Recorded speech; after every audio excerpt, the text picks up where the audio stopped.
오늘은 종료 주일이고 또 고난 주간이 시작됩니다. 그래서 성장과 성숙에 관한 설교는 다음 부활 주일까지 2주간 쉬어가도록 하겠습니다. 고난 주간이란 이 부활 주일 바로 전 한 주간을 가리킵니다. 예수님께서 십자가에 못 박혀 죽으신 날을 포함하고 있는 일주일의 기간입니다. 기독교에서는 전통적으로 고난 주간 동안 예수님의 고난과 죽음의 의미를 묵상하면서 자신의 죄를 회개하고 기도하며 매우 경건하게 보냈습니다. 그리고 그 고난 주간에 금식을 하기도 했는데요. 특히 예수님께서 십자가에 못 박혀 죽으신 금요일과 토요일에는 온종일 금식하면서 부활절을 맞이할 마음의 준비를 했습니다. 우리 성도님들께서도 이번 고난 주간 동안 하루 한 끼라도 금식을 하면서 평소보다 말씀과 기도 생활에 더 많은 시간을 할애하면서 고난 주간을 경건하게 보내셨으면 좋겠습니다. 식사를 하지 않는 시간만큼 이 말씀을 묵상하고 기도해야 금식이지 안 하면 그건 굼식이라고 합니다. 금식과 굼식 다릅니다. 그러니까 굼식하지 마시고요. 금식 기도하시기 바랍니다. 많은 교회들이 이번 한 주간 동안 고난주간 특별 새벽기도회를 진행합니다. 우리 교회도 특별 새벽기도회를 하는데요. 이번 특별 새벽기도회 기간에는 이 레위기에 나오는 5대 제사에 대해서 말씀을 전하려고 합니다. 구약의 제사 제도에는 기본적으로 이 속죄 사상이 내포되어 있습니다. 그리고 예수 그리스도의 죽음에 대한 예표적인 성격이 있기 때문에 고난주간에 제사제도를 살펴보는 것은 매우 적절하다고 생각합니다. 평소에 새벽기도회를 참석하지 못하신 분들도 이번 한 주간은 꼭 참석하셔서 고난주간 동안 부어주시는 특별한 은혜를 경험하시기 바랍니다. 오늘 설교의 제목은 영원한 대제사장이신 예수 그리스도입니다. 오늘은 고난주간을 맞이해서 이 예수님의 십자가 죽음 사건을 영원한 대제사장직의 수행이라는 차원에서 이해해 보려고 합니다. 첫째, 대제사장 직분에 대해서 간단히 알아보도록 하겠습니다. 여러분, 대제사장은 무엇을 하는 사람이죠? 대제사장은 성전에서 제사 드리는 업무를 담당했던 제사장들의 최고 수장이 되는 사람입니다. 제사장과 대제사장 제도는 구약시대의 시내산에서 모세가 하나님으로부터 율법을 받은 후부터 생겨났습니다. 하나님께서는 레위 지파 중에서 아론의 자손들만이 제사장 직분을 세습하도록 하셨습니다. 그래서 아론이 최초의 대제사장이 되었고 아론의 자손들 중에서 장남이 대제사장직을 승계했습니다. 대제사장직은 죽을 때까지 맡는 종신직이었습니다. 이스라엘 나라에서 정치적으로는 왕이 가장 높은 신분이었지만 종교적으로는 대제사장이 가장 높은 신분이었습니다. 예수님 당시에 최고 의결기관인 이 산헤드린 공의회의 대표를 대제사장이 맡았습니다. 대제사장은 성전에서 드리는 제사와 봉사와 회개와 관련된 모든 일을 관장하고 중대사가 있을 때 하나님께 하나님의 뜻을 물어보기도 했습니다. 대제사장이 하는 일들 가운데 가장 중요한 일은 1년에 한 번 7월 10일 대속죄일에 짐승의 피를 가지고 지성소에 들어가 자신과 이스라엘 백성들의 모든 죄를 속죄하는 일이었습니다. 따라서 이런 일을 하는 대제사장이야말로 이스라엘 나라에서 가장 중요한 사람이라고 볼 수 있었습니다. 둘째, 예수 그리스도는 우리의 영원하신 대제사장이십니다. 히브리서에서 말하고자 하는 이 중요한 메시지 중에 하나는 예수 그리스도께서 우리의 영원한 대제사장이시라는 사실입니다. 히브리서 4장 14절입니다. 그러므로 우리에게 큰 대제사장이 계시니 승천하시니 곧 하나님의 아들 예수시라. 여러분이 대제사장이라는 말 자체도 한문으로 제사장 앞에 클 대자를 써서 큰 제사장이라는 의미인데요, 그 앞에 큰 대제사장이라고 한 번 더 크다는 것을 강조하고 있습니다. 그러니까 예수님은 보통 대제사장들과는 비교되지 않을 정도로 탁월한 대제사장이라는 의미가 담겨 있는 것입니다. 히브리서 7장 21절에는 그들은 맹세 없이 제사장이 되었으되 오직 예수는 자기에게 말씀하신 이로 말미암아 맹세로 되신 것이라. 주께서 맹세하시고 뉘우치지 아니하시리니 내가 영원히 제사장이라 하셨도다.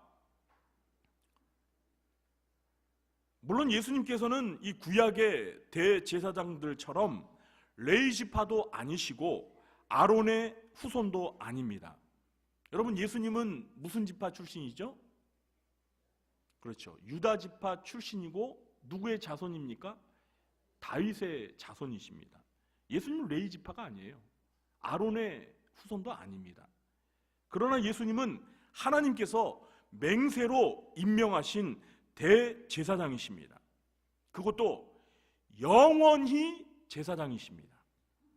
이것은 구약의 대제사장들과 예수 그리스도 사이에 엄청난 차이가 존재한다는 것을 의미하는 것입니다. 그 차이점을 오늘 본문과 히브리서 전체를 통해서 세 가지만 비교하며 설명해 보겠습니다. 첫 번째, 구약시대의 제사장들은 레위지파의 아론의 반차를 따르는 제사장이지만 예수님은 멜기세덱의 반차를 따르는 영원한 제사장입니다.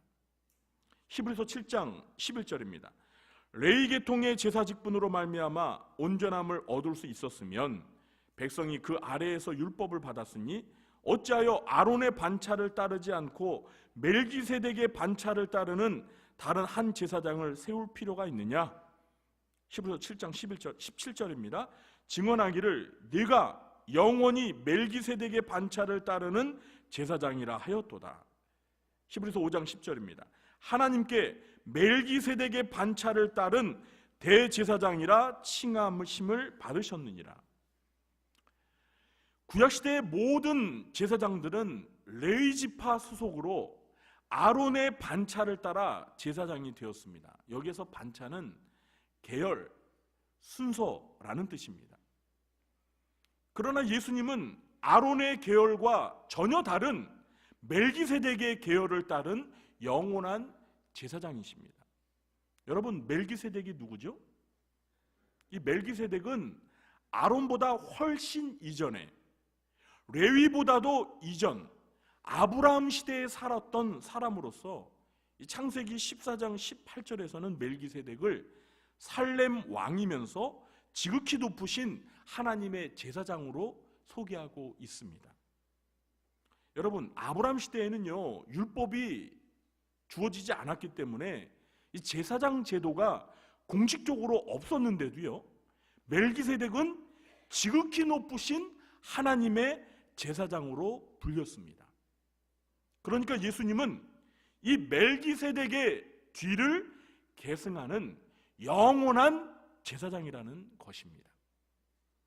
두 번째, 구약시대의 제사장들은 죽기 때문에 많은 제사장들이 필요했지만 예수님은 영원히 살아계심으로 제사장 직분을 영원히 수행하십니다.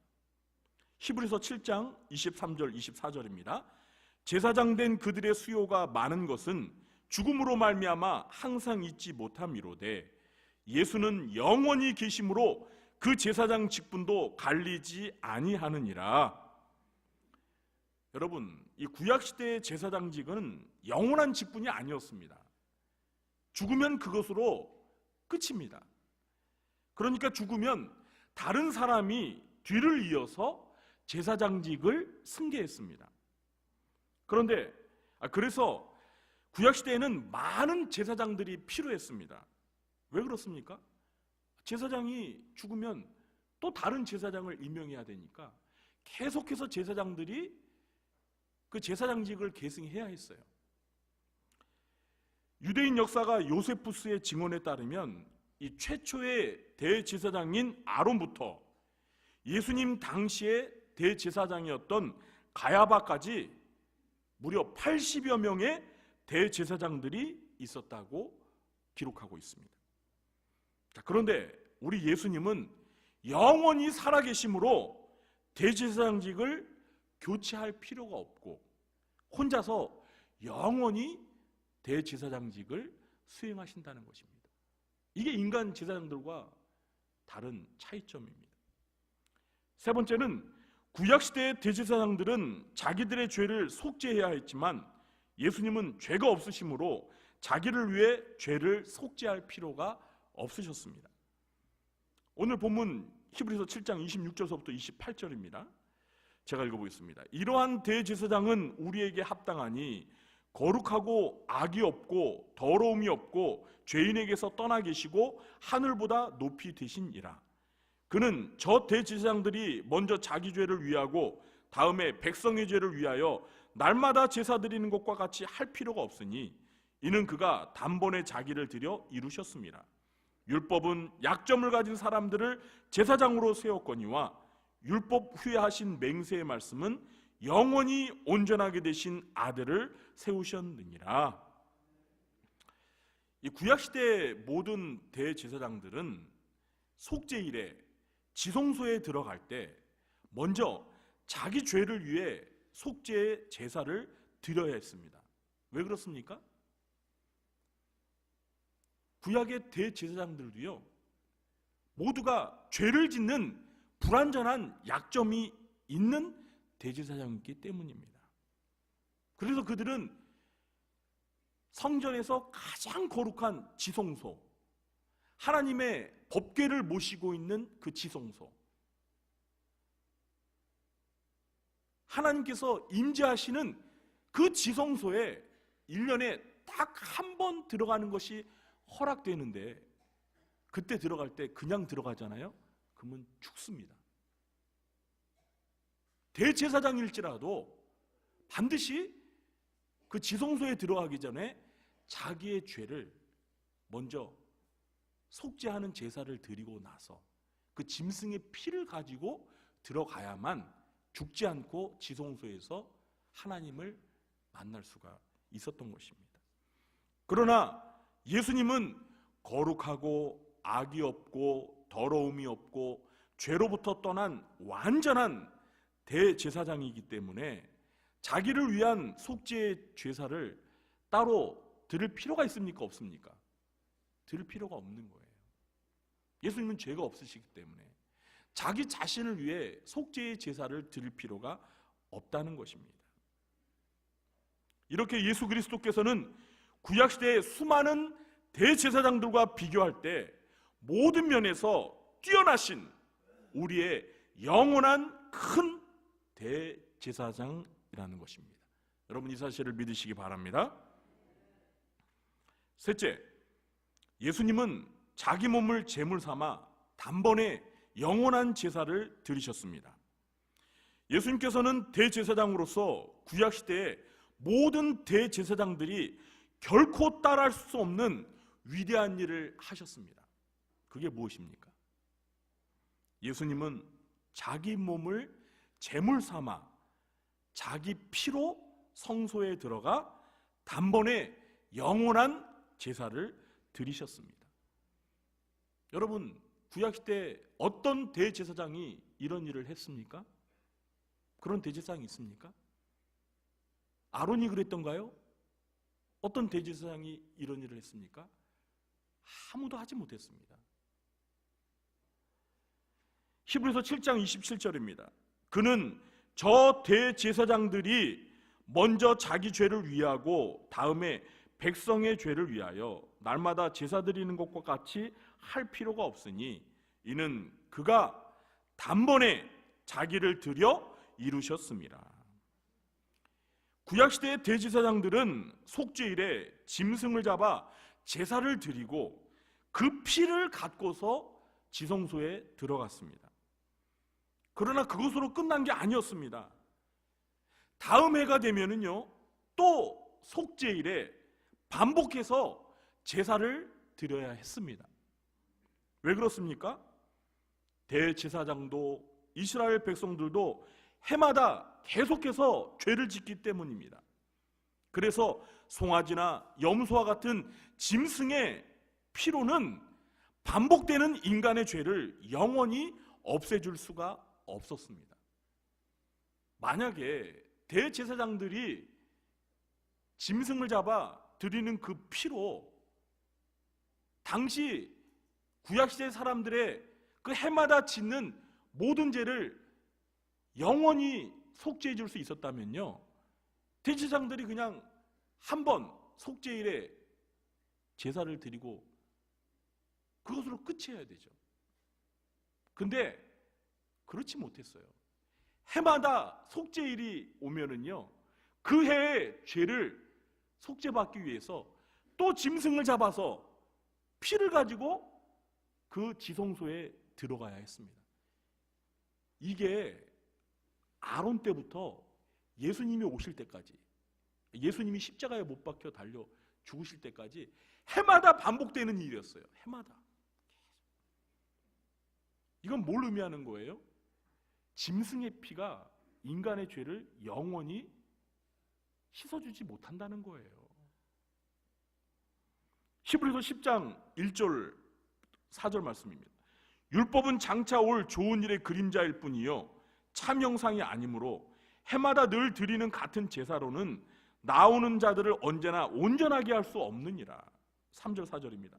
그러나 이 제사들에는 해마다 죄를 기억하게 하는 것이 있나니 이는 황소와 염소의 피가 능히 죄를 없이 하지 못함이라. 그러나 예수님은 단 한 번으로 영원한 제사를 드리셨습니다. 그것도 짐승의 피가 아닌 누구의 피로요? 자기 자신의 몸을 희생제물로 삼아서 자기 피로 제사를 드리셨습니다.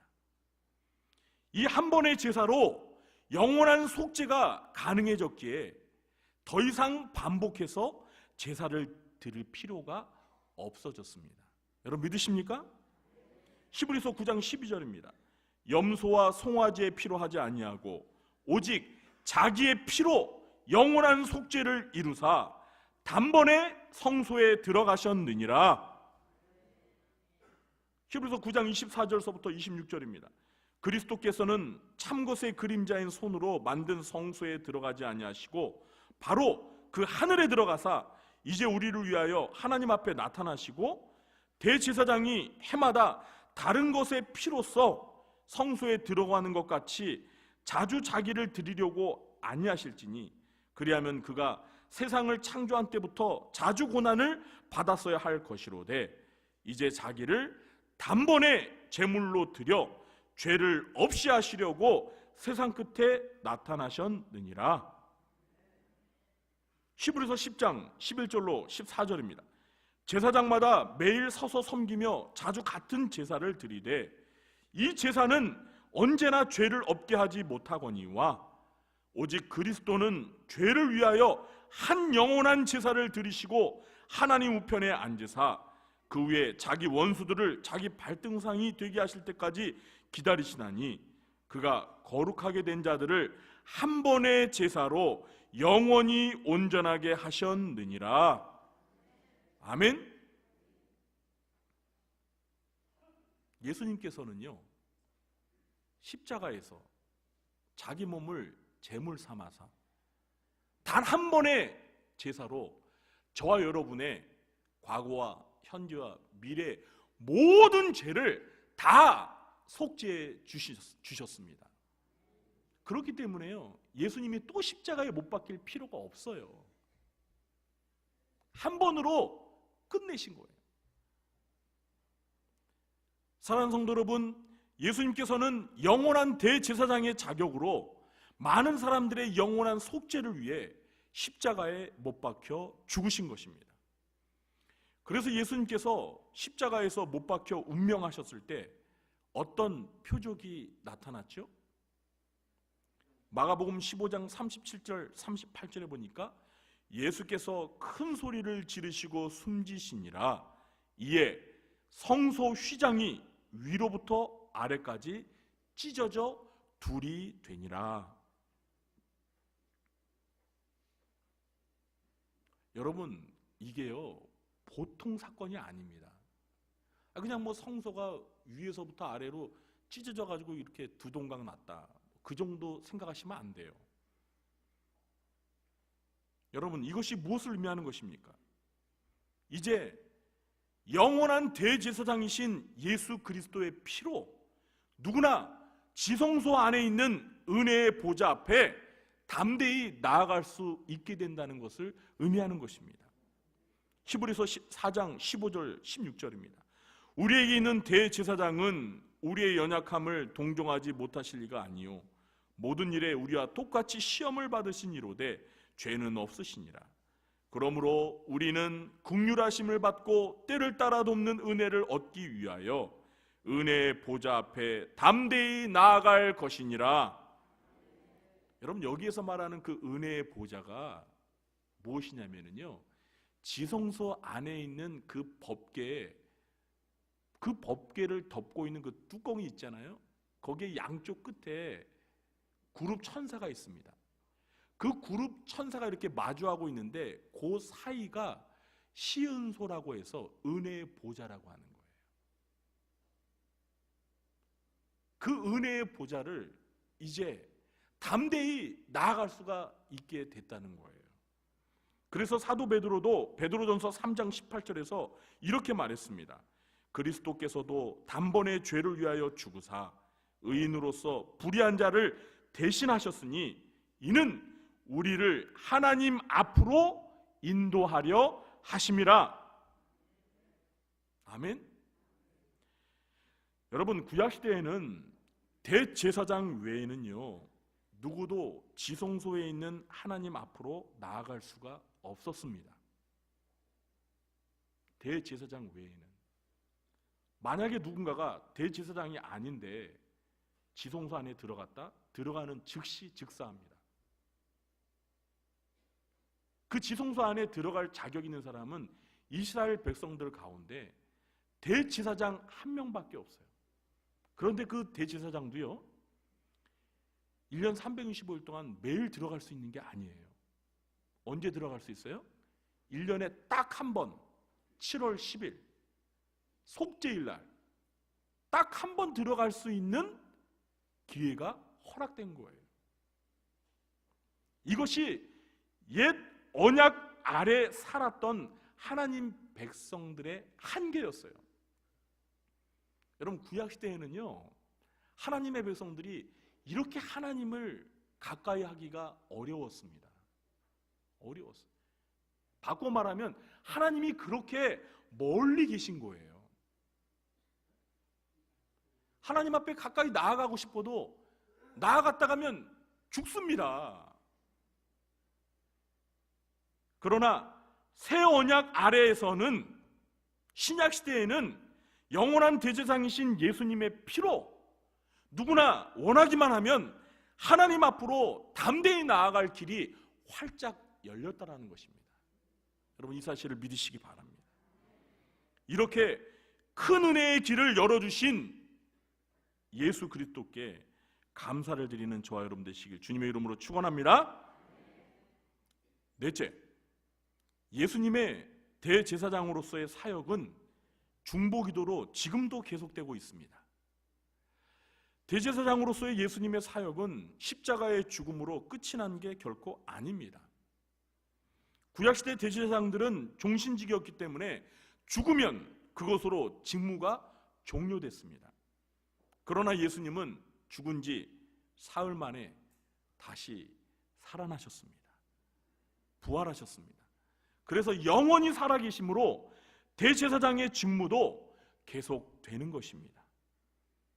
히브리서 7장 25절에 그러므로 자기를 힘입어 하나님께 나아가는 자들을 온전히 구원하실 수 있으니 이는 그가 항상 살아계셔서 그들을 위하여 간구하심이라. 로마서 8장 34절에도 누가 정죄하리요? 죽으실 뿐 아니라 다시 살아나신 이는 그리스도 예수시니 그는 하나님 우편에 계신 자요 우리를 위하여 간구하시는 자신이라. 히브리서에도 로마서에도 우리에게 똑같이 말하는 사실이 뭐예요? 지금 예수 그리스도께서 죽은 자 가운데서 다시 살아나셔서 어디에서 우리를 위하여 간구하신다고요? 하나님의 보좌 우편에서 구원받은 저 여러분을 위해서 간구하고 계시대요. 예수님은 십자가에 못 박혀 죽으심으로 대제사장으로서의 사역을 끝내시고 지금 하늘에 있는 하나님의 보좌 우편에서 한가하게 쉬고 계시는 것이 결코 아닙니다. 우리의 영원한 대제사장이신 예수님은 항상 살아계셔서 지금도 하나님의 보좌 우편에서 구원받은 우리를 위하여 간구하고 계시다는 사실을 믿으시기 바랍니다. 우리를 위한 그 중보기도 사역이 대제사장이신 예수님의 현재적인 사역입니다. 그리고 이렇게 우리를 위해 중보기도 하시는 분은 예수님 말고 또 계십니다. 그분이 누구십니까? 그렇죠, 성령님이십니다. 로마서 8장 26절 27절입니다. 이와 같이 성령도 우리의 연약함을 도우시나니 우리는 마땅히 기도할 바를 알지 못하나 오직 성령이 말할 수 없는 탄식으로 우리를 위하여 친히 간구하시느니라. 마음을 살피시는 이가 성령의 생각을 아시나니 이는 성령이 하나님의 뜻대로 성도를 위하여 간구하심이니라. 성령님이 누구를 위해서 간구하신다고요? 성도를 위해서. 구원받은 하나님의 자녀들인 성도를 위하여 간구하고 계시대요.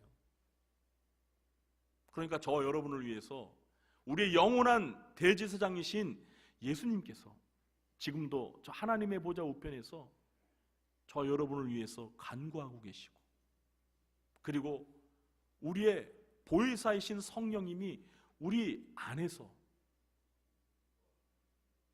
우리의 연약함을 도우시면서 말할 수 없는 탄식으로 저 여러분을 위해 간구하고 계시다는 것입니다. 우리의 기도가 한없이 부족해도 이렇게 우리를 위해 간구해 주시는 예수님과 성령님의 중보 기도가 있기 때문에 오늘도 우리가 이렇게 은혜로 살 수 있다는 것을 아시고 예수님께 성령님께 감사하시는 여러분 되시길 주님의 이름으로 축원합니다. 이제 말씀을 맺겠습니다. 오늘은 고난주간을 맞아 예수 그리스도의 십자가 죽음 사건을 영원한 대제사장으로서의 사역이라는 측면에서 살펴보았습니다. 사실 구약시대의 모든 제사제도와 제사장, 대제사장 제도는 모두가 신약시대의 영원한 대제사장이신 예수 그리스도와 그의 죽으심을 예표하는 그림자였습니다. 그래서 그 그림자의 실체이신 우리의 영원한 대제사장 예수님이 십자가의 죽으심으로 구약의 제사제도를 비롯하여 제사장 제도는 완성이 되고 폐지가 되었습니다. 여러분, 지금 이스라엘에서 제사장이 있습니까? 지금 이스라엘에 성전도 없지만 성전이 있다 해도 거기서 대제사장이 제사 지내면서 하나님 앞에 제사 드려요? 그런 거 안 하잖아요. 물론 이스라엘 사람들은 지금도 속죄일을 지켜요. 왜 그렇습니까? 예수님이 자기들의 영원한 대제사장이라는 사실을 믿지 않으니까 그 짓을 하는 거예요. 아니, 예수님이 2000년 전에 우리의 영원한 대제사장을 오셔서 자기 몸을 제물 삼아 그 피를 가지고 하나님 아버지 앞에 나아가서 단번에 우리의 죄 문제를 영원히 속죄해 주셨는데 이 예수님을 아직도 믿지 않으니까 그런 쓸데없는 일을 하는 거예요. 그러나 우리는 예수님의 그 십자가의 죽음이 우리의 죄를 영원히 속죄해 주신 그러한 영원한 제사라는 사실을 믿기 때문에 오늘도 그 주님의 십자가의 피 공로로 은혜의 보좌 앞에 담대히 나아갈 수 있게 된 것입니다. 고난주간을 맞아 예수 그리스도께서 십자가에서 당하신 고난과 그 대속의 죽음을 통해 우리를 죄에서 구원하여 주신 그 큰 사랑과 은혜를 기억하고 감사하면서 다가오는 부활절을 맞이하시길 주님의 이름으로 축원합니다. 기도하겠습니다. 하나님, 종료주일과 고난주간을 맞이하여서 주님의 그 십자가의 고난과 죽으심에 대해서 살펴보았습니다. 특별히 오늘은 우리의 영원한 대제사장이 되신 그 예수님의 사역적인 측면에서 주님의 죽으심을 살펴보았습니다. 우리 주님께서 저희들의 죄를 짊어지시고 자기 몸을 제물 삼아 십자가에 못 박혀 피 흘려 죽으심으로 이제 마음껏 하나님 아버지 앞에 나아갈 수 있게 해주신 은혜를 감사합니다. 이번 고난주간을 보내면서 저희가 저희들의 죄를 회개하며 주님 당하신 그 고난과 죽음의 의미를 마음에 새기면서 자기 아들을 십자가에 못 박혀 죽기까지 우리를 사랑하신 그 하나님의 은혜와 사랑에 감사하며 죽음 이후에 부활에 대한 소망을 가지고 부활주의를 맞이할 수 있도록 도와주시옵소서. 예수님의 이름으로 감사하며 기도하옵나이다. 아멘.